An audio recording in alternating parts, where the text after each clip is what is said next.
ಇಷ್ಟು ಶುದ್ಧವಾಗಿ ಹರಿತಾ ಇರೋ ನೀರೇ ಮುಂದೋಗಿ ಕೆಂಗೇರಿ ಮೋರಿ ಅಂತ ಕರೆಸ್ಕೊಳ್ಳುತ್ತೆ. ಋಷಭಾವತಿ ಅನ್ನೋ ಹೆಸರು ಬೆಂಗಳೂರು ಜನಗಳಿಗೆ ಗೊತ್ತೇ ಇಲ್ಲ ಅನಿಸುತ್ತೆ. ಈಗ ಋಷಭಾವತಿ ಉಗಮ ಸ್ಥಾನಕ್ಕೆ ಹೋಗ್ತಿದ್ದೀನಿ. ಸ್ಕೂಲಲ್ಲಿ ಇರುವಾಗಿದ್ದನಲ್ಲೂ ಋಷಭಾವತಿ ನದಿ ಮೇಲೆ ಒಂಥರ ಕ್ಯೂರಿಯಾಸಿಟಿ, ಎಲ್ಲಿ ಹುಟ್ಟುತ್ತೆ ಎಲ್ಲೋಗುತ್ತೆ ಅನ್ನೋ ಥರ. ಯಾಕೆ ಋಷಭಾವತಿ ನದಿ ಮೇಲೆ ಕ್ಯೂರಿಯಾಸಿಟಿ ಅಂದರೆ, ನಾನು ಓದಿದ್ದು ನಾಗರಬಾವಿಯ ಗೌರ್ಮೆಂಟ್ ಸ್ಕೂಲಲ್ಲಿ. ಇದೇ ಹಳೆ ಬಿಲ್ಡಿಂಗ್ ಸ್ಕೂಲಲ್ಲಿ ನಾನು ಓದ್ತಿದ್ದಾಗ ಕಿಟಕಿಯಿಂದ ಡೈರೆಕ್ಟಾಗಿ ಋಷಭಾವತಿ ನದಿ ಕಾಣಿಸ್ತಿತ್ತು. ಶಾಲೆಯ ಹಿಂಬದಿಯಲ್ಲಿರೋ ಈ ಕಿಟಕಿಗಳ ಮುಖಾಂತರನೇ ನಾವು ಋಷಭಾವತಿ ನದಿನ ನೋಡಿಕೊಂಡು ಬೆಳೆದ್ವಿ. ಒಂದು ಕಾಲದಲ್ಲಿ ಶುದ್ಧವಾಗಿ ಹರಿತಿದ್ದ ಋಷಭಾವತಿ ನದಿ ಕಾಲ ಕಳೆದಂಗೆ ಕೆಂಗೇರಿ ಮೋರಿಯಾಗಿ ಬದಲಾವಣೆ ಆಯಿತು. ಈ ಬದಲಾವಣೆಯೆಲ್ಲ ಈ ನಗರೀಕರಣದಿಂದಲೇ ಆಗಿತ್ತು. ಈ ಎಲ್ಲ ಮನೆಗಳ ಕೊಳಚೆ ನೀರು ಜೊತೆಗೆ ಫ್ಯಾಕ್ಟ್ರಿಗಳಿಂದ ಬರೋ ಕೆಮಿಕಲ್ ನೀರು ಎಲ್ಲ ಮಿಕ್ಸ್ ಆಗಿ ಈ ನೀರು ಯಾವುದಕ್ಕೂ ಯೋಗ್ಯವಲ್ಲದ ನೀರಾಗಿ ಪರಿವರ್ತನೆ ಆಗಿದೆ. ಅಲ್ಲಿ ಹಿಂದೆ ಇರೋದೇ ನಮ್ಮ ಸ್ಕೂಲು. ಆ ಸ್ಕೂಲಿನ ಹಿಂದೆಗಡೆನೇ ಹರಿತಾ ಇರೋದು ಋಷಭಾವತಿ ನದಿ. ಮುಂಚೆ ಎಲ್ಲ ಈ ಪಾರ್ಕಲ್ಲಿ ಇರಲಿಲ್ಲ. ಇಲ್ಲಿ ಪಕ್ಕದಲ್ಲಿ ಪಾರ್ಕ್ ಕಟ್ಟಿದ್ದಾರೆ. ಪಾರ್ಕ್ ಇಲ್ಲ ಅಂದರೆ ಡೈರೆಕ್ಟಾಗಿ ನಮ್ಮ ಸ್ಕೂಲ್ ಹಿಂದೆ ವಿಂಡೋದಿಂದ ಕಾಣಿಸ್ತಿತ್ತು. ನಾನು ಋಷಭಾವತಿಯ ಉಗಮ ಸ್ಥಾನ ನೋಡಬೇಕು ಅಂತ ಹೊರಟಿದ್ದು ಬಸವನಗುಡಿ ಕಡೆಗೆ. ಬಸವನಗುಡಿಲಿರೋ ದೊಡ್ಡ ಬಸವಣ್ಣನ ದೇವಸ್ಥಾನದ ಕಡೆ ಬಂದೆ. ಇದು ಕೆಂಪೇಗೌಡರ ಕಾಲದಲ್ಲಿ ಕಟ್ಟಿರೋ ಬಸವಣ್ಣನ ದೇವಸ್ಥಾನ. ಈ ದೇವಸ್ಥಾನದಲ್ಲಿ ಏಕಶಿಲಾ ನಂದಿ ವಿಗ್ರಹವಿದೆ. ಆ ವಿಗ್ರಹದ ಪಾದದಡಿ ಋಷಭಾವತಿ ನದಿ ಹುಟ್ಟುತ್ತೆ ಅಂತ ಶಾಸನ ನೋಡ್ಬೋದು. ಶಾಸನದ ಜೊತೆಗೆ ಹೊರಗಡೆ ಬೋರ್ಡ್ ಕೂಡ ಹಾಕಿದ್ದಾರೆ. ಇಲ್ಲಿ ಹುಟ್ಟುವ ನದಿ ಯಾರಿಗೂ ಕಾಣಿಸಲ್ಲ, ಗುಪ್ತಗಾಮಿನಿಯಾಗಿ ಭೂಗರ್ಭದಲ್ಲಿ ಹರಿಯುತ್ತೆ. ಇಲ್ಲಿಂದ ನಾನು ಹೊರಟಿದ್ದು ಗವಿಗಂಗಾಧೇಶ್ವರ ಸ್ವಾಮಿ ದೇವಸ್ಥಾನದ ಕಡೆಗೆ. ನಂದಿಯ ಪಾದದಲ್ಲಿ ಹುಟ್ಟುವ ನದಿಯ ಸೆಲೆ ಗವಿಗಂಗಾಧೇಶ್ವರ ದೇವಸ್ಥಾನದ ಮುಖಾಂತರನೇ ಭೂಗರ್ಭದಲ್ಲಿ ಹಾದು ಹೋಗುತ್ತೆ. ಕೊನೆಯದಾಗಿ ನದಿಯ ಸೆಲೆ ಕೆಂಪಾಂಬುತಿ ಕೆರೆ ಸೇರುತ್ತೆ. ಇಲ್ಲಿಂದನೇ ಋಷಭಾವತಿ ನದಿ ಪ್ರಾರಂಭವಾಗುತ್ತೆ. ಅಷ್ಟೊತ್ತಿಂದ ಮಾತಾಡಿರೋದು ಗೋಪುರದಲ್ಲಿ ರೆಕಾರ್ಡ್ ಆಗಿಲ್ಲ. ಈಗ ಮತ್ತೆ ಇನ್ನೊಂದ್ಸಲ ಎಂಟರ್ ಆಗ್ತಾಯಿದ್ದೀನಿ ಮತ್ತೆ ರೆಕಾರ್ಡ್ ಮಾಡೋಕ್ಕೆ. ನೋಡ್ಬೋದು ಈ ಕೆಂಪಾಂಬುತಿ ಕೆರೆನೂ ಕೂಡ ಹಾಳು ಮಾಡ್ತಿದ್ದಾರೆ. ಮೋರಿ ನೀರನ್ನ ಕನೆಕ್ಟ್ ಮಾಡಿ ಎಲ್ಲ ನದಿಗಳು, ಕೆರೆಗಳು ಎಲ್ಲನೂ ಇದೇ ಥರ ಡ್ರೈನೇಜ್ನ ಜಾಯಿನ್ ಮಾಡಿ ಹಾಳು ಮಾಡೋದೇ ಆಯಿತು. ರೆಕಾರ್ಡ್ ಆಗದಿರೋ ಕಾರಣ ಮತ್ತೆ ಬಂದು ರೆಕಾರ್ಡ್ ಮಾಡಿಕೊಂಡು ಇಲ್ಲಿಂದ ಹೊರಡ್ತಾಯಿದ್ದೀನಿ. ಋಷಭಾವತಿ ನದಿಗೆ ಮೂಲವಾಗಿ 2 ಸೆಲೆಗಳಿದೆ. ಒಂದು ದೊಡ್ಡ ನಂದಿ ಪಾದದ ಕೆಳಗಡೆಯಿಂದ ಶುರುವಾದರೆ ಇನ್ನೊಂದು ಕಾಡುಮಲ್ಲೇಶ್ವರ ದೇವಸ್ಥಾನದಲ್ಲಿ ಸ್ಟಾರ್ಟ್ ಆಗುತ್ತೆ. ಇವಾಗ ನಾನು ಕಾಡುಮಲ್ಲೇಶ್ವರ ದೇವಸ್ಥಾನದ ಕಡೆ ಹೊರಡ್ತಾಯಿದ್ದೀನಿ. ಈ ಕೆಂಪಾಂಬುತಿ ಕೆರೆಯಿಂದ 7.7 ಕಿಲೋಮೀಟರ್ಸ್ ತೋರಿಸ್ತಿದೆ ಕಾಡುಮಲ್ಲೇಶ್ವರ ದೇವಸ್ಥಾನ. ಕಾಡುಮಲ್ಲೇಶ್ವರ ದೇವಸ್ಥಾನದಲ್ಲಿರೋ ನಂದಿ ಬಾಯಿಂದ ನೀರು ಬರ್ತಾ ಇರುತ್ತೆ. ಅದನ್ನು ಕೂಡ ಋಷಭಾವತಿ ನದಿಯ ಒಂದು ಸೋರ್ಸ್ ಅಂತ ಹೇಳ್ತಾರೆ. ಈಗ ನಮ್ಮ ಲೆಫ್ಟ್ ಸೈಡಲ್ಲಿ ಕಾಣಿಸ್ತಿರೋದೇ ಕೆಂಪಾಂಬುತಿ ಕೆರೆ. ಆಗಲೇ ತೋರಿಸ್ದಂಗೆ ಸ್ವಲ್ಪ ವರ್ಷಗಳ ಹಿಂದೆ ದೊಡ್ಡ ನಂದಿ ಪಾದದ ಕೆಳಗಡೆ ನೀರು ಜಿನುಗ್ತಿತ್ತು ಅಂತ ಹೇಳ್ತಾರೆ. ಆದರೆ ಇವಾಗ ಯಾವುದೇ ನೀರು ಕಾಣಿಸಲ್ಲ. ನಮಗೆ ನೀರು ಕಾಣಿಸ್ಬೇಕು ಅಂದರೆ ಕಾಡುಮಲ್ಲೇಶ್ವರ ದೇವಸ್ಥಾನಕ್ಕೆ ಹೋದ್ರೇ ಕಾಣಿಸೋದು ಋಷಭಾವತಿ. ಇವಾಗ ನಾನು ಬಸವನಗುಡಿಲಿ ಇರೋ ಒಂದು ಸೋರ್ಸ್ನ ತೋರಿಸಾಯಿತು. ಇವಾಗ ಮಲ್ಲೇಶ್ವರಮಲ್ಲಿರೋ ಕಾಡುಮಲ್ಲೇಶ್ವರ ದೇವಸ್ಥಾನಕ್ಕೆ ಹೋಗ್ತಿದ್ದೀನಿ. ಅದು 2ನೇ ಮೂಲ ಆಗಿರುತ್ತೆ ಈ ನದಿಗೆ. ಇವಾಗ ಮಲ್ಲೇಶ್ವರಂ ರೀಚ್ ಆಗಿದ್ದೀನಿ. ಇಲ್ಲಿಂದ 1 ಕಿಲೋಮೀಟ್ರ್ ದೂರದಲ್ಲಿದೆ ದೇವಸ್ಥಾನ. ಫೈನಲಿ ಕಾಡುಮಲ್ಲೇಶ್ವರ ದೇವಸ್ಥಾನದ ಮುಂಭಾಗದಲ್ಲಿದ್ದೀನಿ. ಇಲ್ಲಿಂದ ನಂದಿ ತೀರ್ಥ ಪಕ್ಕದ ದೇವಸ್ಥಾನ ಅನಿಸುತ್ತೆ, ನೋಡಬೇಕು. ಗೂಗಲಲ್ಲಿ ನೋಡಿಕೊಂಡು ಈಗ ಹೊರಡ್ತೀನಿ ಇಲ್ಲಿಂದ. ಮಲ್ಲೇಶ್ವರಮಲ್ಲಿರೋ ಕಾಡುಮಲ್ಲೇಶ್ವರ ದೇವಸ್ಥಾನದ ಹಿಂಬದಿಯಲ್ಲೇ ಇರೋದು ಶ್ರೀ ದಕ್ಷಿಣಮುಖ ನಂದಿ ತೀರ್ಥ. ಒಂದು ಕಾಲದಲ್ಲಿ ಭೂಮಿ ಒಳಗಡೆ ಮುಚ್ಚೋಗಿದ್ದ ಈ ದೇವಸ್ಥಾನನ 1997ರಲ್ಲಿ ಜನಗಳಿಂದ ಕಂಡುಹಿಡಿಯಲಾಗುತ್ತೆ. ಸುಮಾರು 400 ವರ್ಷಗಳ ಕಾಲ ಈ ದೇವಸ್ಥಾನ ಮಣ್ಣಲ್ಲೇ ಮುಚ್ಚಿತ್ತು. ಇಲ್ಲಿರುವ ಎಲ್ಲ ಜನಗಳು ಸೇರಿಕೊಂಡು ಮಣ್ಣನ್ನೆಲ್ಲ ತೆಗೆದಾಗ ನಂದಿ ಬಾಯಲ್ಲಿ ನಿರಂತರವಾಗಿ ನೀರು ಬರ್ತಿತ್ತಂತೆ.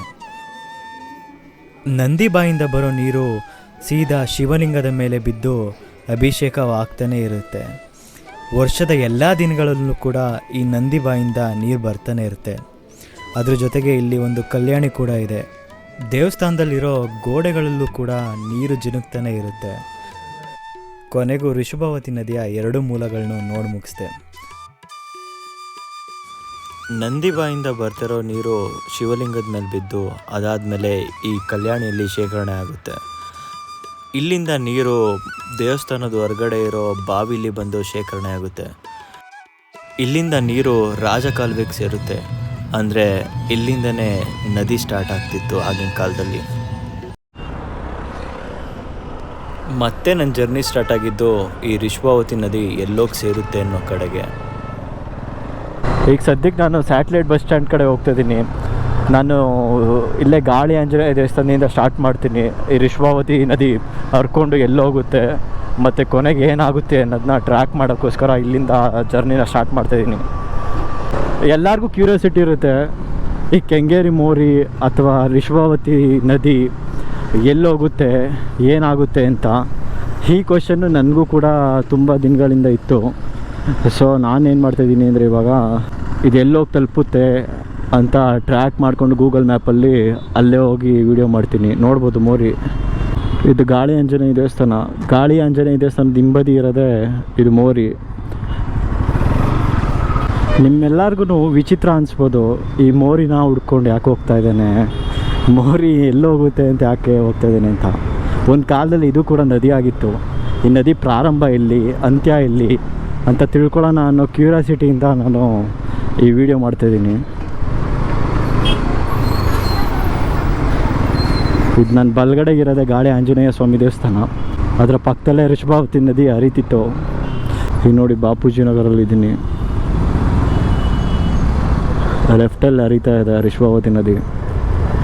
ಇದರಿಂದಲೇ ಹೋಗ್ತೀನಿ ಇವಾಗ ಎಲ್ಲೋಗಿ ತಲುಪುತ್ತೆ ಅಂತ. ಯಾವಾಗಲೂ ಗೂಗಲ್ ಮ್ಯಾಪ್ ನೋಡಬೇಕಾದ್ರೆ ನಾನು ರೂಟ್ಗಳು ನೋಡ್ಬೇಕಾದ್ರೆ ಪಕ್ಕದಲ್ಲಿ ನದಿ ಇರುತ್ತಲ್ವ, ಆ ನದಿಗಳನ್ನ ಎಲ್ಲಿ ಸ್ಟಾರ್ಟ್ ಆಗುತ್ತೆ, ಎಲ್ಲಿ ಹೋಗ್ತಾ ಇದೆ, ಆ ಥರ ಎಲ್ಲ ಗೂಗಲ್ ಮ್ಯಾಪಲ್ಲೇ ಟ್ರ್ಯಾಕ್ ಮಾಡ್ತಾ ಇರ್ತೀನಿ. ಈಗ ನಾನು ಹೊರಟಿರೋದು ಬಿಡದಿ ಕಡೆಗೆ. ರಿಶ್ಭಾವತಿ ನದಿ ಒಂದು ಚಿಕ್ಕ ಡ್ಯಾಮಿಗೆ ಹೋಗಿ ಸೇರುತ್ತೆ ಬಿಡದಿ ಹತ್ರ. ಅಲ್ಲಿಗೆ ನಾನು ಇವಾಗ ಹೋಗ್ತಾ ಇರೋದು. ಅದಾದಮೇಲೆ ನಾನು ಆ ಡ್ಯಾಮಿಂದ ಹೋಗೋ ನೀರು ಎಲ್ಲಿ ಹೋಗುತ್ತೆ, ಯಾವ ನದಿ ಜೊತೆಗೆ ಸೇರುತ್ತೆ ಅಂತ ಹೇಳ್ತೀನಿ. ನನಗೂ ಕೂಡ ಈ ಮಾಹಿತಿ ಗೊತ್ತಿರಲಿಲ್ಲ. ಗೂಗಲ್ ಮ್ಯಾಪಲ್ಲಿ ನೋಡಿದಾಗಲೇ ಗೊತ್ತಾಗಿದ್ದು. ಇವಾಗ ನಾನು ಎಲ್ಲಿಗೆ ಬಂದಿದ್ದೀನಿ ಅಂದರೆ, ಇವಾಗ ನಾನು ರೈಟ್ ಸೈಡಲ್ಲಿರೋದೇ ಬೆಂಗಳೂರು ಯೂನಿವರ್ಸಿಟಿ. ಇವಾಗ ನಾನು ಬೆಂಗಳೂರು ಯೂನಿವರ್ಸಿಟಿ ಒಳಗಡೆ ನಮ್ಮ ರಿಶ್ಭಾವತಿ ನದಿ ಹೇಗೆ ಹರಿತಾ ಇದೆ ಅನ್ನೋದನ್ನ ನಿಮ್ಮೆಲ್ರಿಗೂ ತೋರಿಸ್ತೀನಿ.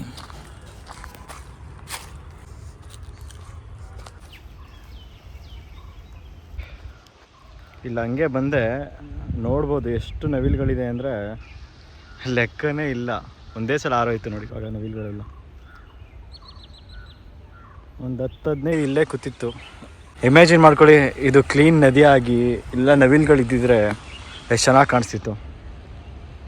ಆದರೆ ರಿಯಾಲಿಟಿಗೆ ಏನಂದರೆ ಇದು ಮೋರಿಯಾಗೆ ಉಳ್ಕೋತು. ಸುತ್ತಮುತ್ತ ಎಲ್ಲ ಕಸ ನೋಡ್ಬೋದು.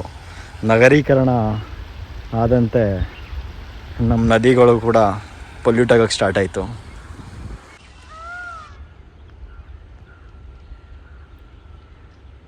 ಈ ರಿಶ್ಭಾವತಿ ನದಿಯಲ್ಲಿ ನೀರು ಜಾಸ್ತಿ ಆದರೆ ಇಲ್ಲೆಲ್ಲ ತುಂಬಿಕೊಳ್ಳುತ್ತೆ ಅನಿಸುತ್ತೆ. ಇಲ್ಲೆಲ್ಲ ನೋಡ್ಬೋದು ಗಿಡಗಳೆಲ್ಲ ಬೆಳೆದಿದೆ. ಇದೆಲ್ಲ ನೀರಲ್ಲಿ ಬೆಳೆಯೋ ಗಿಡಗಳೇ.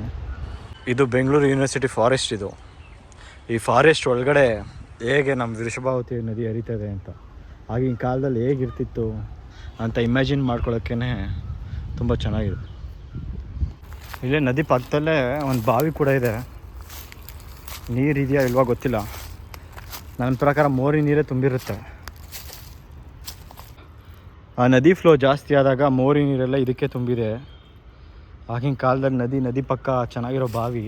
ಎಷ್ಟು ದೊಡ್ಡ ಬಾವಿ ನೋಡಿ. ಎಲ್ಲ ವೇಸ್ಟ್. ಇದೆಲ್ಲ ಬೆಂಗಳೂರು ಯೂನಿವರ್ಸಿಟಿ ಫಾರೆಸ್ಟು. ಈ ಫಾರೆಸ್ಟ್ ಒಳಗಡೆಯಿಂದನೇ ಈ ರಿಶ್ಭಾವತಿ ನದಿ ಹರ್ಕೊಂಬರ್ತಾ ಇದೆ.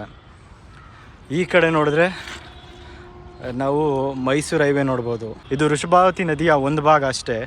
ಇನ್ನೊಂದು ಭಾಗ ಆ ಕಡೆ ಗಾಳಿ ಆಂಜನೇಯ ದೇವಸ್ಥಾನದಿಂದ ಬರುತ್ತೆ. ಟ್ರೈನ್ ಬರ್ತಿದೆ. ಹಾಗಾಗಿ ಟ್ರ್ಯಾಕಿಂದ ಇಳಿದಿದ್ದೀನಿ, ಹತ್ತಿಸ್ಕೊಂಡು ಹೋದರೆ ಕಷ್ಟ ಅಂತ. ಇದು ಜ್ಞಾನ ಭಾರತಿ ಕ್ಯಾಂಪಸ್ಸು. ಇಲ್ಲಿ 2 ಭಾಗಗಳು ಮೀಟ್ ಆಗುತ್ತೆ.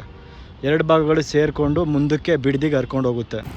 ನಾನು ಆಗಲೇ ತೋರಿಸಿದ್ನಲ್ಲ, ಇದು ಬೆಂಗಳೂರು ಯೂನಿವರ್ಸಿಟಿ ಕಡೆಯಿಂದ ಬರೋ ನದಿಯ ಒಂದು ಭಾಗ. ಆದರೆ ಆ ಕಡೆಯಿಂದ ಒಂದು ಭಾಗ ಬರ್ತದೆ ನೋಡ್ಬೋದು. ಇವಾಗ ನೋಡಿ ಒಂಚೂರು ಈ ಕಂಬದ ಮೇಲೆ ಬಂದು ಹತ್ತು ನಿಂತ್ಕೊಂಡಿದ್ದೀನಿ. ಕ್ಲಿಯರಾಗಿ ಕಾಣಿಸುತ್ತೆ.